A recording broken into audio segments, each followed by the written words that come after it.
Before you start reading this incredible true-life story, please make sure to subscribe to our channel and click the bell icon. This way, you'll never miss any of our emotional and inspiring stories that will touch your heart and change the way you see the world. Now, let's begin this amazing journey of learning what real respect truly means. Justice. William Henderson had spent 35 years in the judicial system, and he wore his position like a crown. His chambers on the 42nd floor of the downtown courthouse overlooked the entire city, and he believed every brick and stone below him belonged to his domain of authority. He was known throughout the legal community as a sharp mind, but his reputation for arrogance preceded him like a dark cloud. Lawyers trembled before his bench, witnesses stammered under his piercing gaze, and courthouse staff learned quickly to stay invisible in his presence. On a particular Tuesday morning in October, Judge Henderson had just finished hearing a series of mundane traffic cases that he considered beneath his intellectual capacity. He sat at his desk, reviewing documents for an afternoon hearing, when he noticed something unusual in the courthouse schedule. A security detail would be present for the morning session of his next case. The judge scoffed at this. In his mind, security was for politicians and celebrities, not for a man of his standing. He had never required bodyguards in his entire career, and he certainly didn't need them now. What Judge Henderson didn't know was that the security detail being assigned was not for him, but for a witness in the Kaiser Royal Guard from a neighboring country who was testifying about an international smuggling operation. The guard was called simply as a character witness, nothing more. But when the judge discovered who was coming to his courtroom, he became almost giddy with excitement. He had always fancied himself a man of refined taste and sophistication, and the opportunity to interact with someone from royalty intrigued him. He began planning how he would impress this foreign visitor with his knowledge of international affairs and his commanding presence. As the morning session concluded and lunch break arrived, Judge Henderson instructed his staff that he wanted to personally meet this royal guard before the afternoon proceedings began. His law clerk, a nervous young woman named Patricia, tried to warn him that the guard was a quiet, professional man who preferred minimal interaction. But the judge waved her off dismissively. He had already made up his mind about how this encounter would unfold. When the afternoon began and the courtroom doors opened, in walked Captain James Mackenzie of the Royal Guard, a man whose bearing immediately commanded attention. But he wasn't commanding attention through arrogance or self-promotion. Instead, there was something genuinely dignified about the way he carried himself. He wore his dress uniform with precision, every button gleaming, every crease perfect. His posture was impeccable, and his eyes held a quiet confidence that came from genuine competence and years of service. He was tall and broad-shouldered, with a weathered face that spoke of a life lived in earnest. Judge Henderson stood from his bench and straightened his robes, tending to make a grand impression. He began by launching into a detailed monologue about his own accomplishments, cases he had won, criminals he had sentenced, political connections he maintained. He boasted about his vacation home in the south of France and his collection of rare wines. He spoke about his prestigious education at an Ivy League university, and how he had been the youngest judge appointed to his district in 15 years. Through it all, Captain Mackenzie stood quietly, nodding respectfully, but his expression never changed. The judge, emboldened by what he interpreted as impressed silence, decided to escalate his performance. He began to make light jokes about the Royal Guard itself, suggesting that it was more ceremonial than practical. It's more about tradition than real security work. He chuckled at his own remarks, expecting the captain to join in the laughter. Patricia, watching from her desk, felt her face flush with embarrassment. The other courtroom staff members exchanged uncomfortable glances and tried to appear busy with their work, but Captain Mackenzie remained completely composed. When Judge Henderson finally paused for a breath, the Royal Guard simply said in a measured, calm voice, "Thank you for your time. Your Honor, I'm ready whenever the court needs me." There was nothing icy or rude in his tone. It was simply professional. Yet somehow, his dignity made the judge's boasting sound hollow and small. What happened next was the most extraordinary part of this encounter. Before the judge could respond or continue his performance, There was a disturbance in the courthouse hallway outside. Shouting, the sound of running feet, and then, suddenly, alarms began blaring throughout the building. Someone had opened fire in the courthouse. Chaos erupted in seconds. The distant gunshots grew louder, closer, more terrifying with each passing moment. Screams echoed through the corridors of the courthouse as people scattered in panic, unsure where the danger was coming from or where they should run. Judge Henderson's face went pale, and for the first time in his career, he felt truly afraid. This was not a courtroom where he could control the narrative or command authority. This was raw, genuine danger, and his title meant absolutely nothing. His first instinct was to run to his chambers and lock the door, to hide behind his mahogany desk and marble walls as if they could protect him from bullets. His mind raced with thoughts about his family, his reputation, his life, all of it potentially ending in the next few minutes. He stood paralyzed, not knowing what to do.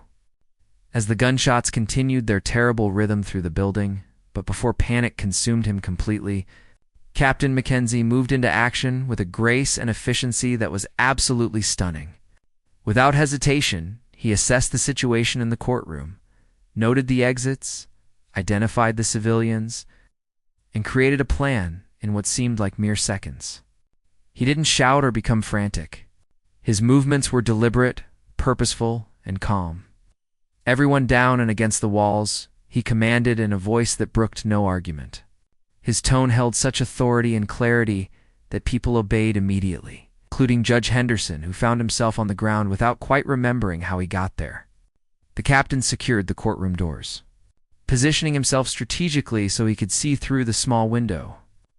Into the hallway, while remaining mostly hidden, Patricia huddled under her desk, trembling. Other courthouse employees curled up against the walls, praying silently. Judge Henderson sat with his back to the wall, his expensive suit now dusty, his perfectly combed hair askew, all the dignity and authority he had cultivated stripped away in moments of real terror. He watched Captain Mackenzie work with an expertise that was born from actual training and experience. Not from years of sitting behind a bench, the captain communicated quietly with security through his radio, giving precise locations of threats, counting active shooters, identifying safe exits. He spoke the language of tactical response, of real-world danger management.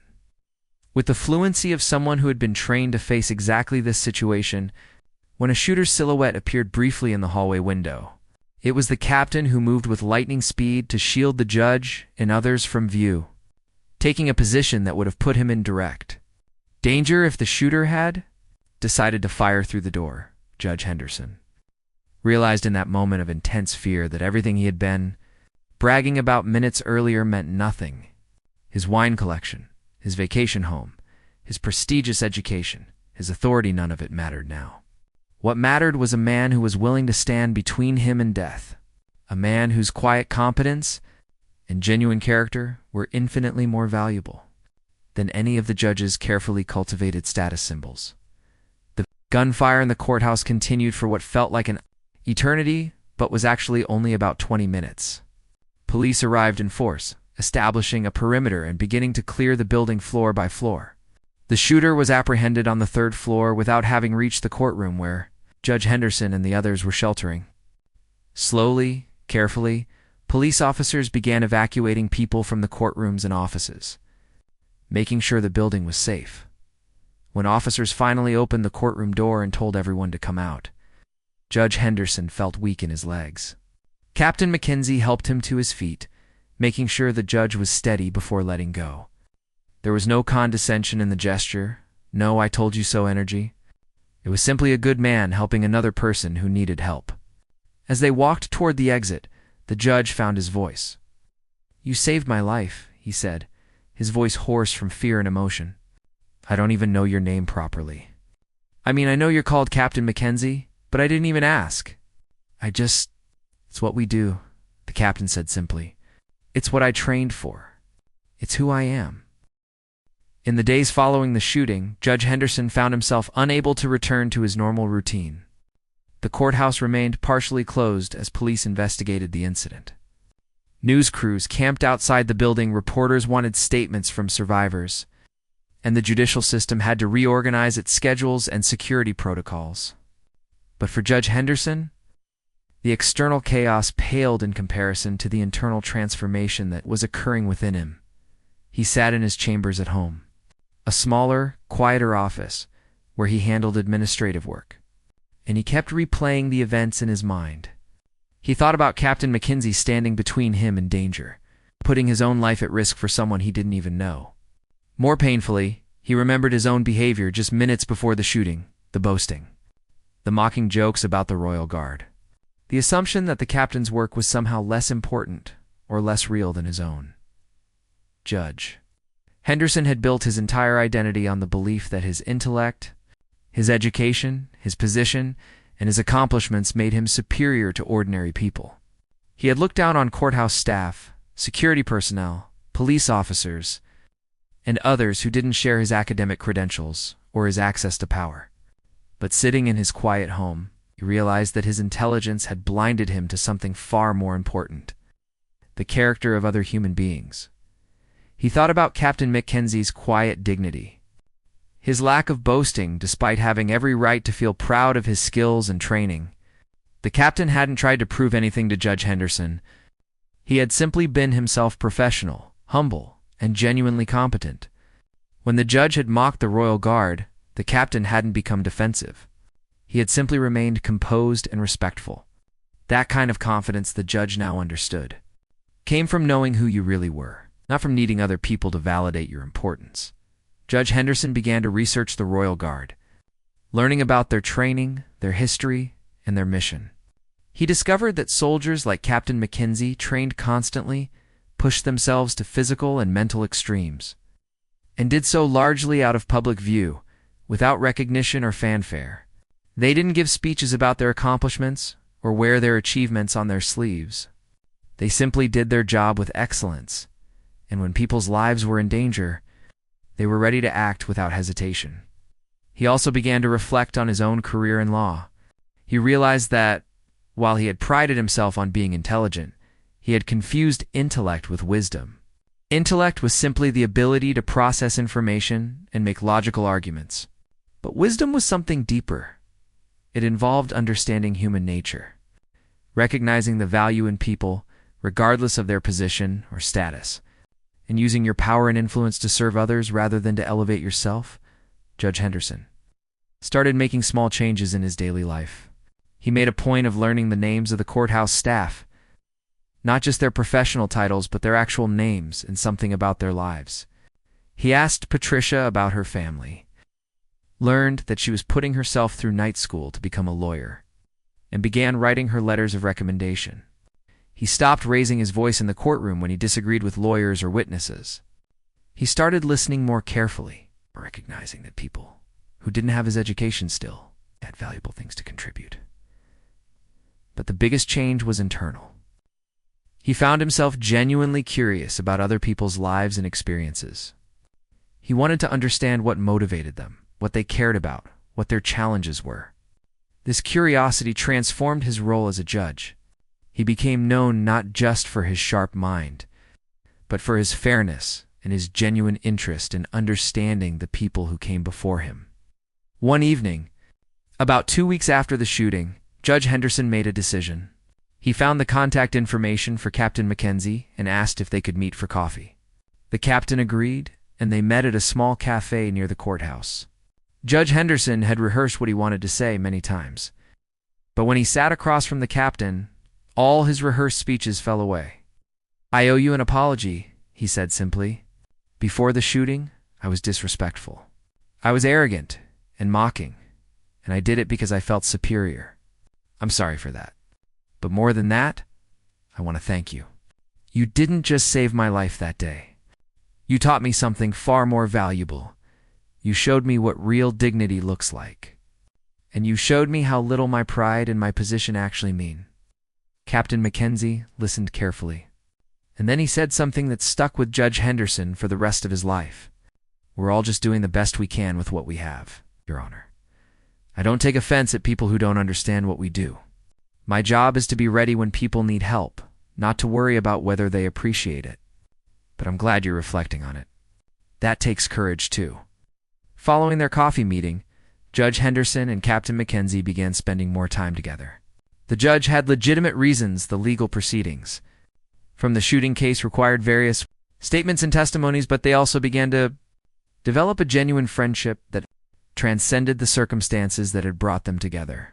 The captain would visit the courthouse, and instead of the judge staying in his elevated chambers, they would walk through the building together, grabbing lunch in the courthouse cafeteria or talking in quiet corners. Through these conversations, Judge Henderson learned about Captain Mackenzie's background. The captain came from a working-class family, nothing glamorous or prestigious. His father had been a factory worker, his mother a nurse. He had never had the opportunity to attend an elite university or travel to prestigious destinations, but he had joined the Royal Guard as a young man because he believed in service, in protecting others, in being part of something larger than himself. He had trained relentlessly, studied military strategy and psychology, and risen through the ranks because of his dedication and competence. Not because of family connections or political favor. What struck Judge Henderson most was that Captain Mackenzie didn't speak about his accomplishments as though they were special or noteworthy. He talked about his training as though it was simply what one did if one wanted to be good at a job. He discussed the other guards in his unit with genuine respect and affection, never elevating himself above them or taking credit that belonged to the team. He was interested in learning new things, asking the judge questions about law and history, approaching conversations with humility and genuine curiosity. The judge also began to notice something else. The captain seemed to be happier in simpler moments than Judge Henderson had ever been in his most triumphant professional victories.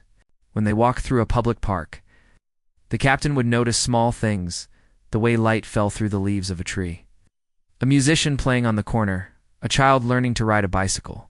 He would make quiet observations with obvious appreciation. Meanwhile, the judge realized that in 35 years, he had never really looked at a tree, or stopped to listen to street musicians, or smiled at children learning to ride bicycles. He had been too busy calculating, strategizing, and building his image. Judge Henderson began to make more substantial changes to his life. He started spending less time cultivating his collection of rare wines and more time with people. He called his estranged daughter, whom he had been too busy to maintain a close relationship with, and they began having regular dinners. He discovered that his daughter, now an adult with a career of her own, had become a social worker helping underprivileged youth.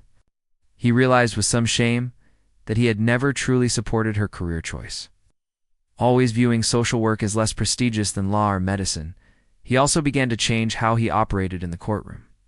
He started finding ways to connect with the people who appeared before him not inappropriately, but with genuine humanity. When a young man came before him on a drug charge instead of simply sentencing him, the judge asked about his background, his family situation, the circumstances that had led him to drug use. He worked with the prosecutor and defense attorney to find a rehabilitation program rather than simply a jail sentence. He began to see the people before his bench not as cases or problems to be solved, but as human beings worthy of understanding and compassion. Word of these changes spread through the courthouse and eventually through the legal community.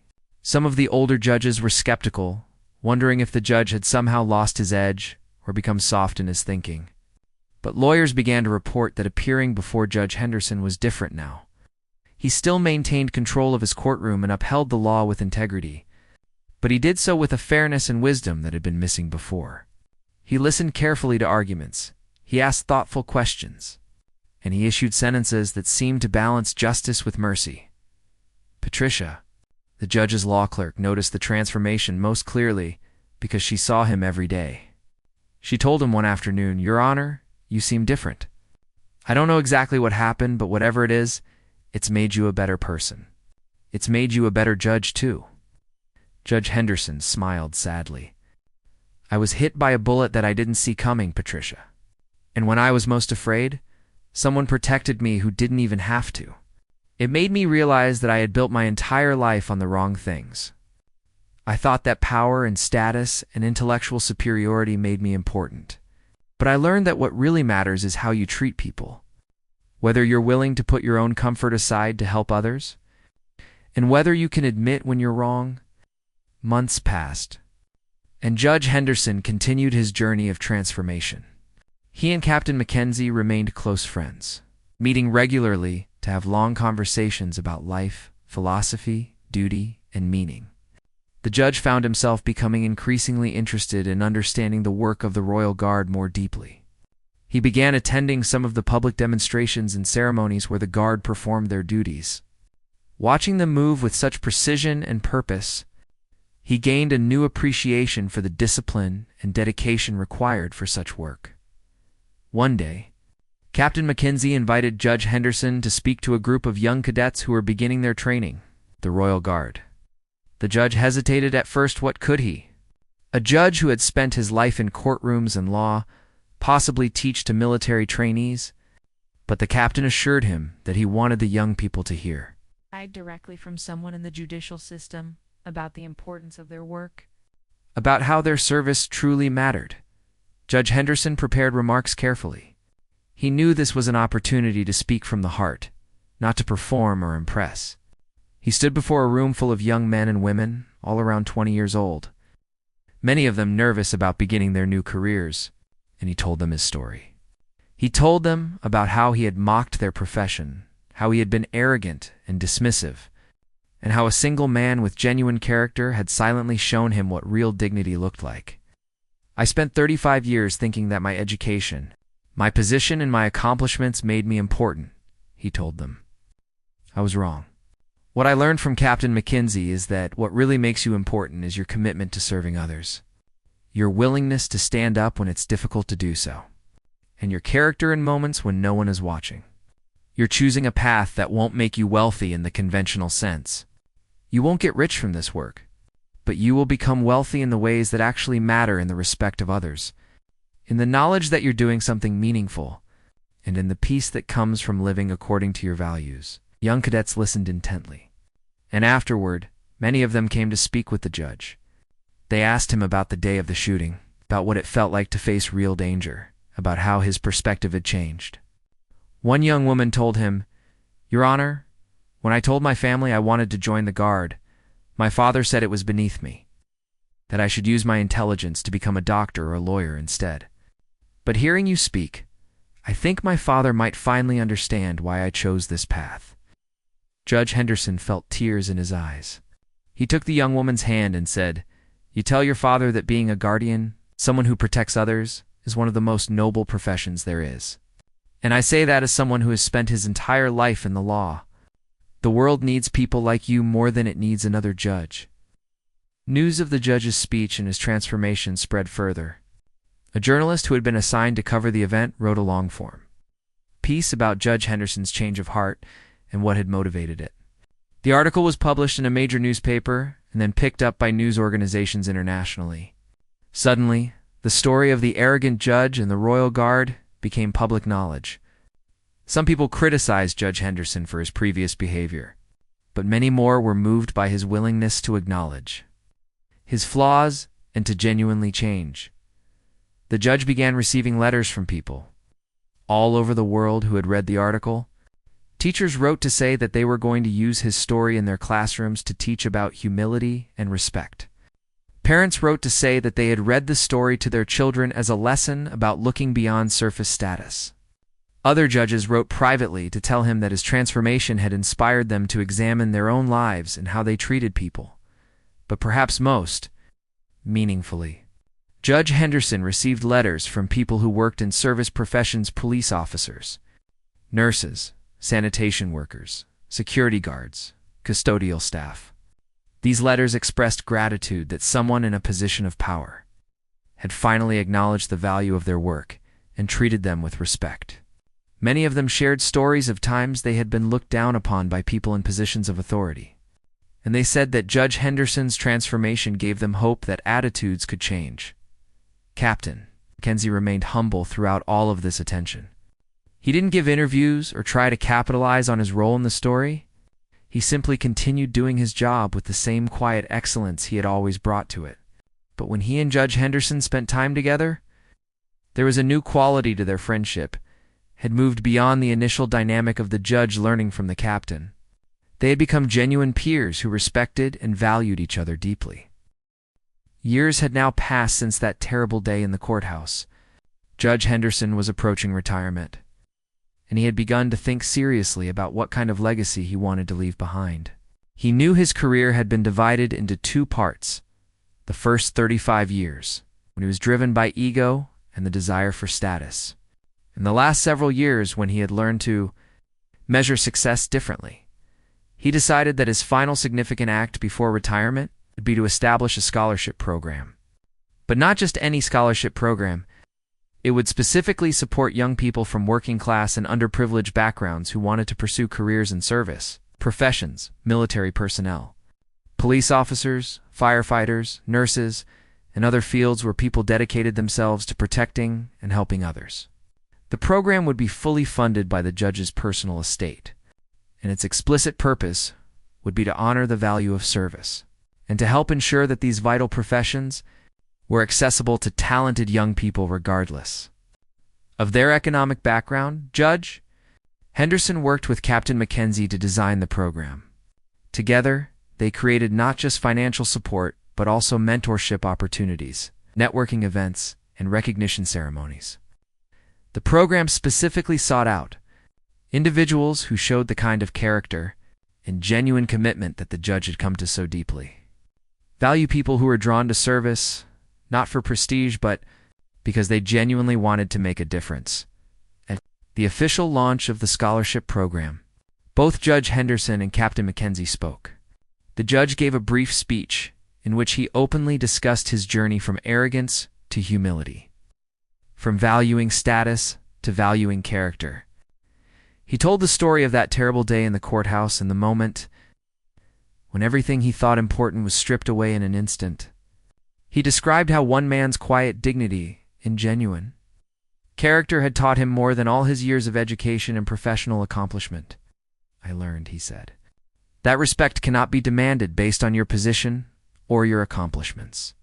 True respect comes from how you conduct yourself in the world, how you treat other people, and whether you're willing to serve something larger than yourself. I wasted so many years demanding respect that was never truly mine. Real respect had to be earned through genuine character and through seeing the value in others. I hope that this scholarship program will help support young people who understand that already, who are willing to dedicate themselves to service without needing external validation for the importance of their work." His remarks were characteristically brief and humble. He thanked Judge Henderson for his friendship and his support of the military community, but he also spoke directly to the young scholars who were receiving the first round of funding. "You've chosen a path that requires you to put others before yourselves sometimes," he told them. "There will be difficult moments, moments when you wonder if it was worth it, moments when you feel underappreciated. But I'm telling you that the work is worth it. The moment when someone's life depends on your training, your character, your willingness to act, that moment makes everything worth it. And now you have someone supporting you, believing in you, and honoring the choice you've made. That matters more than you might think." In the years that followed, the scholarship program grew larger and more influential. It eventually expanded to include mentorship opportunities for high school students considering careers in service, young people who might never have considered joining the military or becoming police officers or firefighters began to receive encouragement and support. The program produced generations of dedicated service professionals who understood from the beginning that their work was valued and important. Judge Henderson retired at age 70, and he spent his remaining years writing a memoir about his life and his transformation. In the book, he didn't shy away from discussing his own flaws and arrogance. He described in detail the painful process of recognizing how wrong he had been about so many things, how much of his life had been built on shallow foundations of ego and the need for external validation. But he also wrote extensively about Captain Mackenzie and the qualities that the captain embodied: integrity, humility, service, quiet strength, and genuine character. The judge's memoir became widely read, particularly in law schools and military academies, where it was used to teach about ethics, leadership, and the proper use of authority. Captain Mackenzie eventually rose to become the commander of the Royal Guard, in his new position of even greater authority. He maintained the same humble approach that had always characterized him. He was known as a commander who deeply respected his soldiers, who listened to their input, and who led by example rather than by commanding fear. His leadership style influenced an entire generation of military officers who learned from him that authority, combined with humility and genuine care for people, was far more effective than authority based on intimidation or status. The bond between Judge Henderson and Captain Mackenzie remained strong until Judge Henderson's death at the age of 85. On the day of the judge's funeral, Captain Mackenzie was there, standing with the family, paying respects to a man who had become not just his friend, but his partner in demonstrating to the world the transformative power of respect and humility. Looking back on their relationship, many people came to understand that it was never really about a judge learning from a guard. Rather, it was about one human being learning from another that true worth comes not from position or status or accomplishment, but from character and the willingness to serve. It was a lesson that Judge Henderson never forgot, that he spent the rest of his life sharing with others, and that ultimately became his most important legacy, far more important than any legal victory or prestigious appointment. The story of Judge Henderson and Captain Mackenzie became a parable, told and retold in classrooms, military academies, and courthouses around the world. It taught a simple but profound truth, that respect must be earned through genuine character. That service is noble, regardless of how society ranks it, and that sometimes the most important lessons in life come when our pride is humbled, and we're finally ready to truly see the people around us for who they really are.